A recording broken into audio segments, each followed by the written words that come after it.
Hey everyone, welcome back to another one of our Oracle Cloud Planning key updates. What I'm going to be covering for you today is actually an update to SmartView. So as most cloud planning users will be aware, SmartView is the Excel add-in that allows you to connect to your Oracle Cloud application.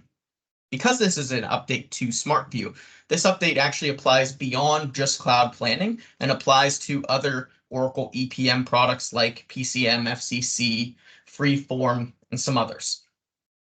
So what I'll be highlighting today is the concept of being able to view both a member name and alias for a given dimension in two separate columns in SmartView. So what most users of SmartView will be used to is this kind of generic view of an ad hoc grid, right? So we've got all of our dimensions either represented in the POV, in the column, or in the rows. And what we are used to seeing is either seeing the member name or the alias of a given dimension. So what I can see here is I've got my accounts here. I've got some entities, cost centers, some other dimensions across the top. And again, I can only see member name or alias.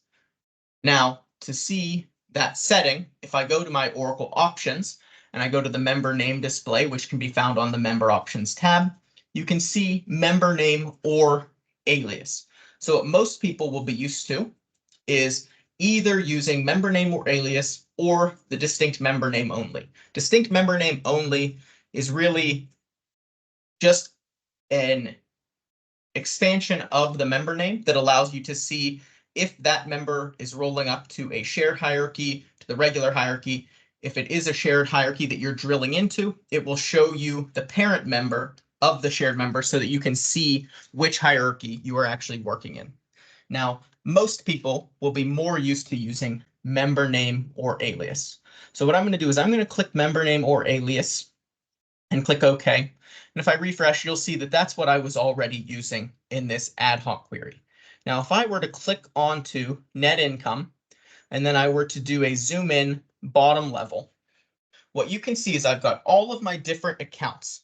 Now, what I'm seeing here is the name of the account, right? So typically the name of the account would be what you show in the alias. The alphanumeric code would be what we have in our member name. Now, in SmartView, when you have member name or alias selected, you can always click change alias and change it to none to see the alphanumeric code.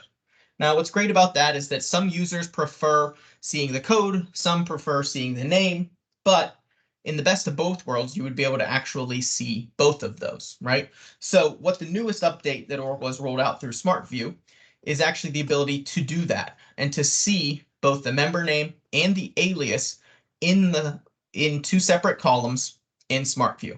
Now, what some of you might be thinking is, can't we already do that through forms? And you're exactly right. In forms, you can already see member name and alias displayed in one row in a form. Right? Now, what we're talking about here is an ad hoc query that's actually going to use a slightly different functionality to accomplish essentially the same thing. So if I go back to my options, go to my member options, and if I were to change this from member name or alias to member name and alias, and I click OK, now when I click refresh, what you'll see is I get a second column that appears. Now I have my member name in column A, my alias in column B. Now, for any members that do not have an alias, the member name will repeat twice. So net income is a parent member that does not have an alphanumeric code. So what I can see is that net income is repeating for both the member name and the alias. It really is just that it's the member name. It wants to put something here for the alias. So since there is no alias, it's going to duplicate it.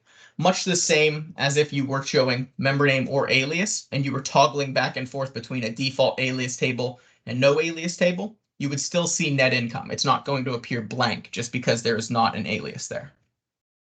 So the beauty of this is now, if I'm someone who likes the codes, I've got the codes. If I'm someone who likes the descriptive name of the account, I've got that right in line with the alphanumeric code.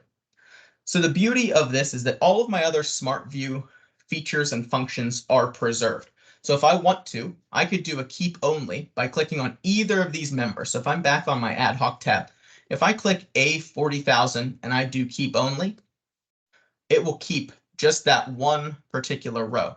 But then if I were to click on product revenue and I were to do zoom out, then I've zoomed out the same way as if I had clicked on the member name. Now, if I double click on the member name, I've got all of the accounts that are rolling up to gross revenue, and I can see their aliases here.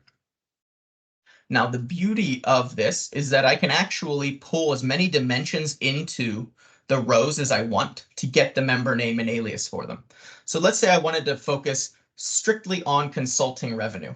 If I click consulting revenue and I do a keep only, I could then pivot my company and my cost centers over. And if I want to, I'll start with cost center and I'm going to pivot that.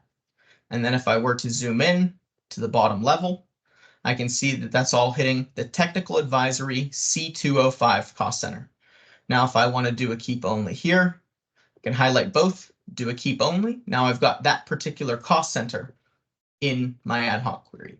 Now, if I want to, I could actually double click on total company and that will move it over into my row and it will zoom in for me. And I can see that the company or entity that has consulting revenue is the sales operations. And again, I can see that there is no alias, so it's going to repeat twice. So if I were to do a keep only on sales operations and then zoom in bottom level, now I've got all of my entities that roll up here showing their consulting revenue. So again, I could move as many of these dimensions over as I want to, but for now I'm content seeing the entity, cost center, and account combinations.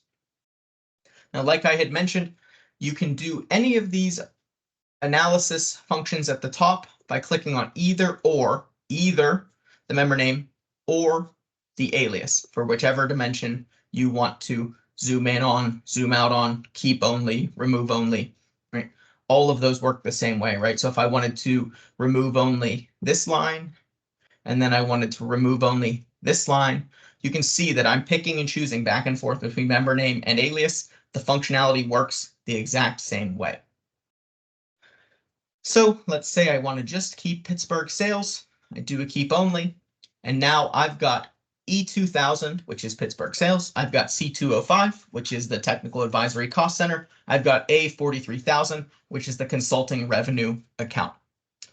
Now, if I were to decide, hey, I actually don't like seeing the 6 different columns to represent 3 dimensions, I could just go back to Smart View to my options, change this back to member name or alias, click OK, click refresh, and now I'm right back here to just having my member name. And again, to change it back to an alias, I would just go to the Planning Ad Hoc tab to change alias, change to the default, and now I've got my aliases back.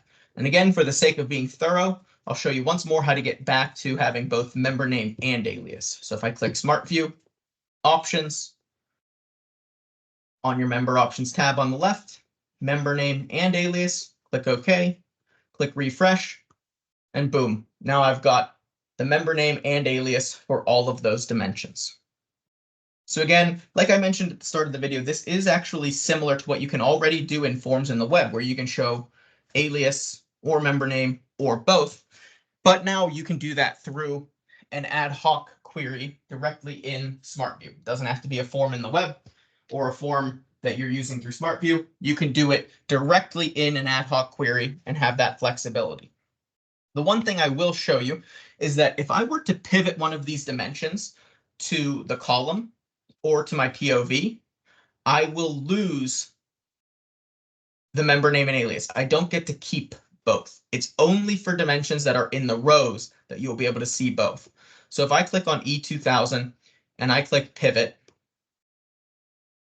you can see I brought Pittsburgh sales up to here. So I lost the E2000. It is now showing only as Pittsburgh sales. If I click change alias and go to none, now I've got my E2000 back instead of Pittsburgh sales. So if you have member name and alias turned on, but you have dimensions in the POV and in the columns, you can still pick and choose whether you see the member name or alias because you will not see both. That is reserved for dimensions that are in the rows. So let's say I want to go back to seeing Pittsburgh sales. I go back to my default alias, and now I can see that. The same thing is true if I were to click technical advisory and pivot to the POV. I'm only going to see that dimension represented once. I've got technical advisory here. I've got Pittsburgh sales here. I'm not getting both the member name and the alias. So remember, as you're building these queries, if you want to see both the member name and alias for a given dimension, it needs to be in the rows to take advantage of this new feature or functionality. So with that said, that really covers our update for this month. Remember, to take advantage of this, you will need to have the latest version of SmartView installed or reinstalled on your desktop or laptop. So what we recommend, as always, is reach out to your IT organization for help with this. You'll want to make sure you get SmartView installed as an admin or using admin privileges to make sure that you can take advantage of all of SmartView's features and functionalities. As always, if you have questions, please don't hesitate to reach out to us. And we will, as always, see you again next month. So thank you for your time, and everybody have a great rest of your day.